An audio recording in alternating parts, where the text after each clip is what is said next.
Well, for David Okoji, yes, the effort has been long running, but there's still a lot to do, because only recently I still heard some university graduate who's been out there searching for a job, and a suggestion was made to acquire some skills, to go into some trade and learn something. And we heard someone say, I'm a graduate, I can't go and start learning tailoring at this time.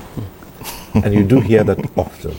And even when you say to people, there are graduates in all kinds of disciplines who have become multi-millionaires by being tailors. It doesn't matter what you call it, fashion designers or whatever. Basically, it's tailoring.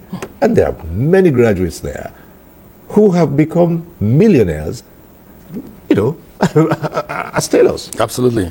You know, my daughter recently graduated. We bought her a sewing machine, and we've registered her in a sewing institute. She studied public health, you know, but she's learning tailoring, and she's excited about it.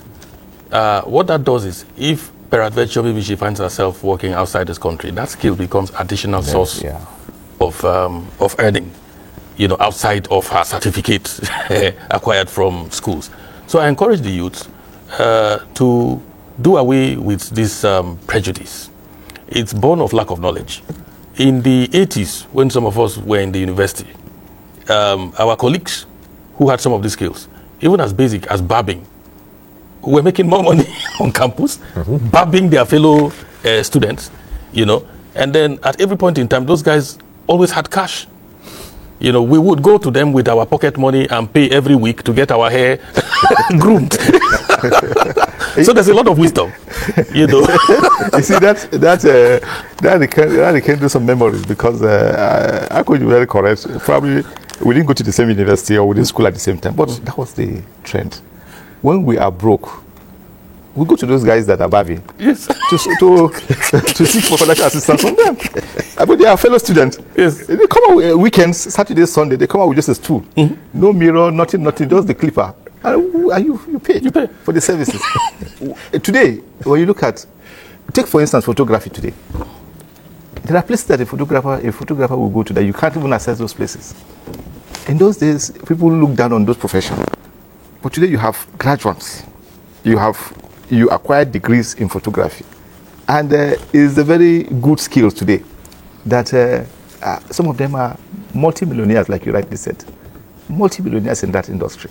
But at times it baffles me when we look down on some certain skills that because I'm a graduate, I have school, I have my first degree, second degree, so I can't go to those. Like Akoji rightly stated.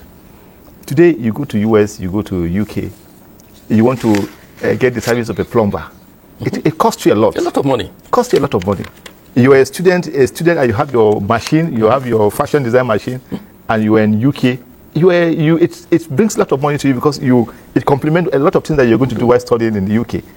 But surprisingly, our youth, some of our young ones tend to look down on those real skills. And like I said, when you have a lot of people graduating, how many would the government engage? The government is just to provide a comfortable environment, is to ensure that it provides the necessary infrastructure for private investment to thrive.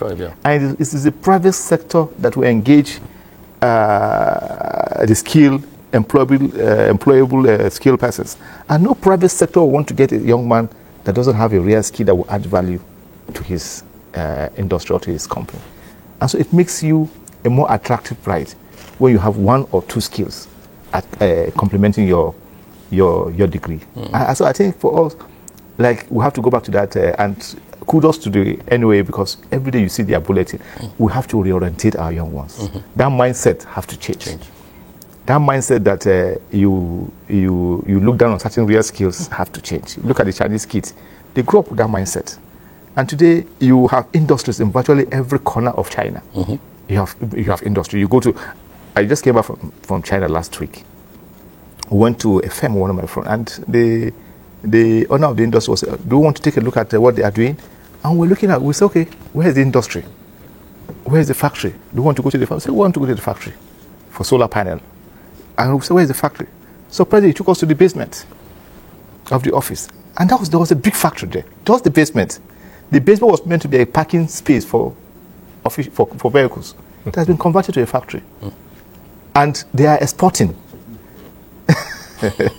Simple things as basic as this pen cereal that you're making. You find young chaps in China in their sitting room with the relevant machines, manufacturing these things. And a lot of them get exported over here.